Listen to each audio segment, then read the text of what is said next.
Hello everybody, this is Yasmin from Yarkspiri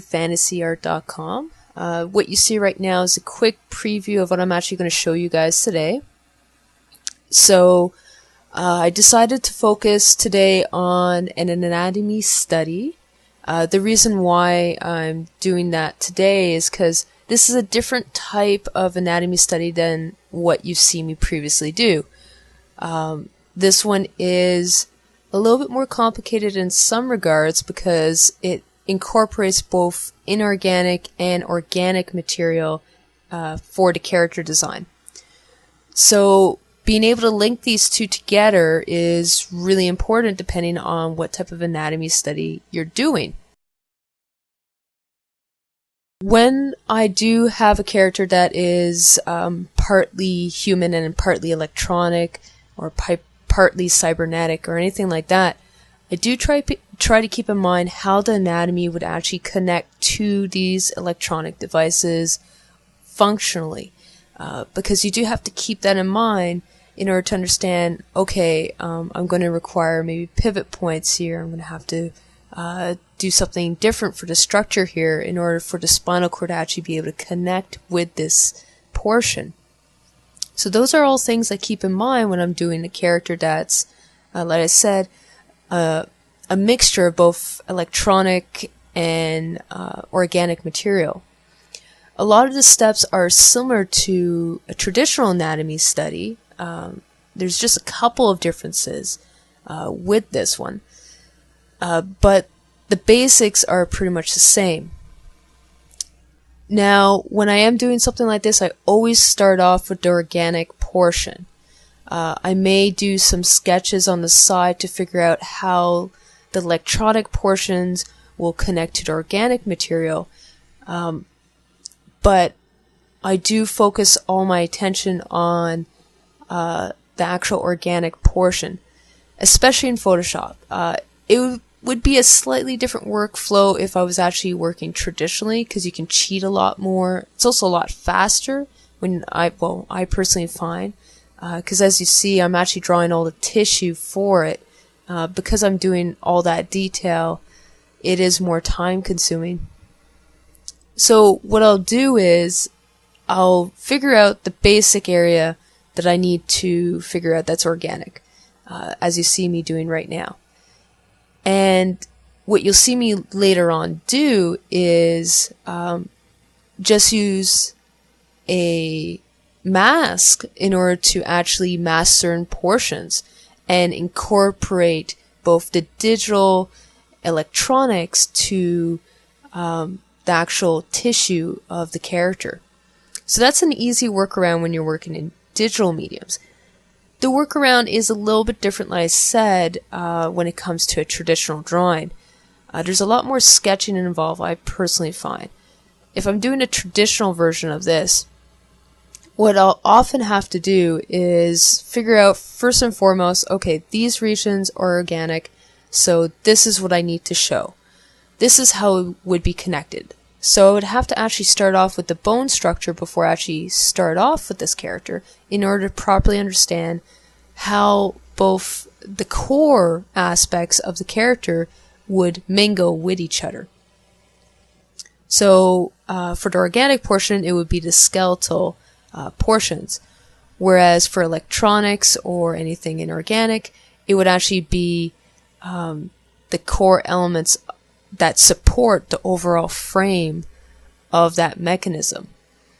So I normally have to sketch those out fully before I can actually start working on the muscle anatomy. That is more time consuming just for that one reason, but once again, because it's so much easier to draw tissue with an actual pencil than it is in Photoshop, I find, and a lot faster, it doesn't take as long overall, although the pre-stages are more time consuming. I do have a lot more flexibility when it comes to drawing digitally, but I am also restricted in that I have to actually draw each tissue the same way I would traditionally, but it's a little bit slower. Now, Photoshop has introduced or made it more user-friendly to use the canvas rotation tool. This is pretty useful for something like this, just because you're going in the same direction constantly, so it does help speed up your workflow. This drawing actually went a lot faster than the Cyber Knight drawing, the steampunk one that I worked on a couple months ago, simply because I was rotating in this drawing the actual character. So it did save quite a bit of time in that regard.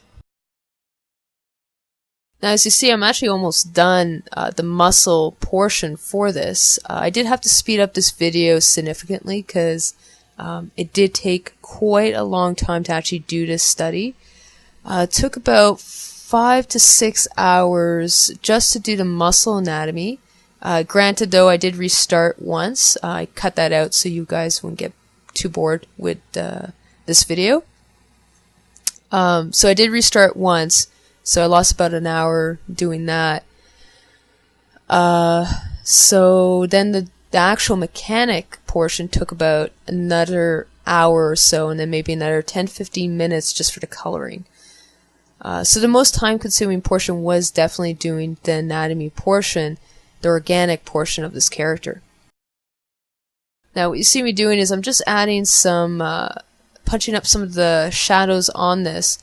Now I am using the color burn option for the layers, and because I am using that tool, one thing I do find that tends to happen is if you're not careful when you're actually painting the basic layer underneath, you can get actually some really harsh lines that pop out, because all it does is darken those specific regions that have color to them. It literally burns the color a darker color. So whatever base color you've chosen, as you use that, it will use that base color to just darken the existing colors.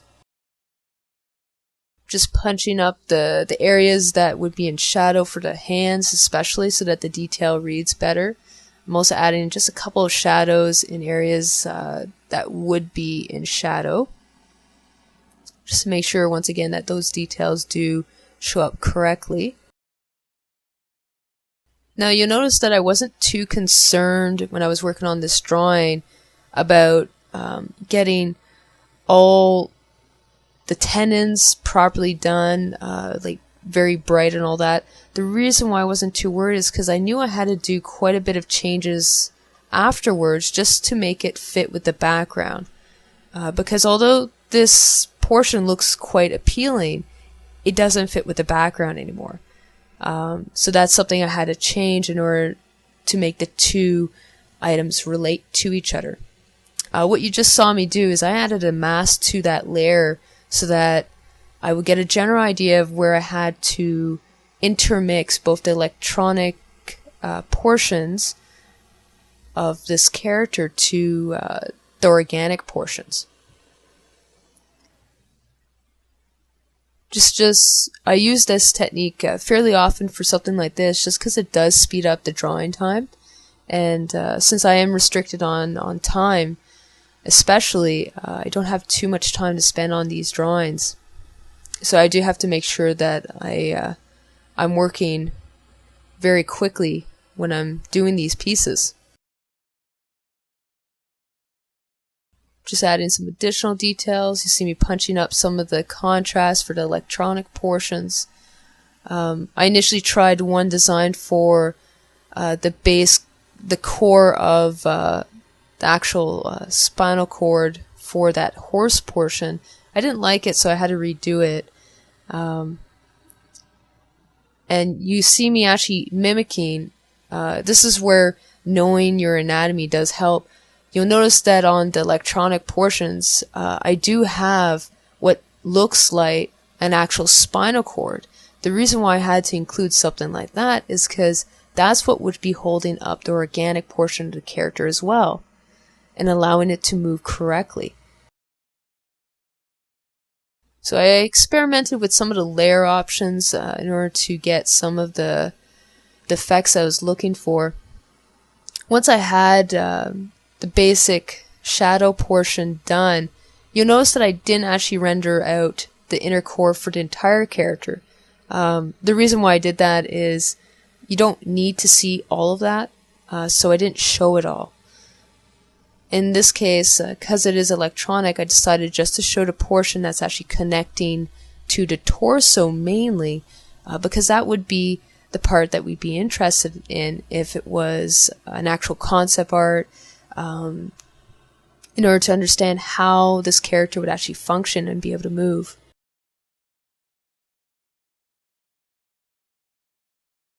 So this is a step that you don't technically have to do, but I do enjoy doing, is I'll often add some of the clothing items back onto the character by using the mask. I do that so that both images relate a little bit more to each other, but it's a personal preference of mine. I find it does look more appealing when I do it, so I do tend to do that for most of my anatomy studies. Now what I'm doing is I'm just making sure that the core shadow colors for this character are correct, because there's more bluish colors within the shadows of this piece, and so I have to show that in the actual muscle anatomy as well. However, it is a muscle anatomy study, so you still need to be able to see that it's actual muscle.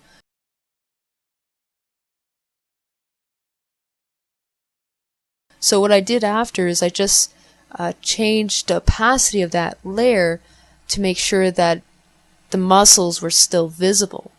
And then what I did is I made sure that, once again, that the colors still worked together, and made sure that the highlights were correct as well for the shading, because once again that is a very important portion of this drawing in order to make it read and fit into this background.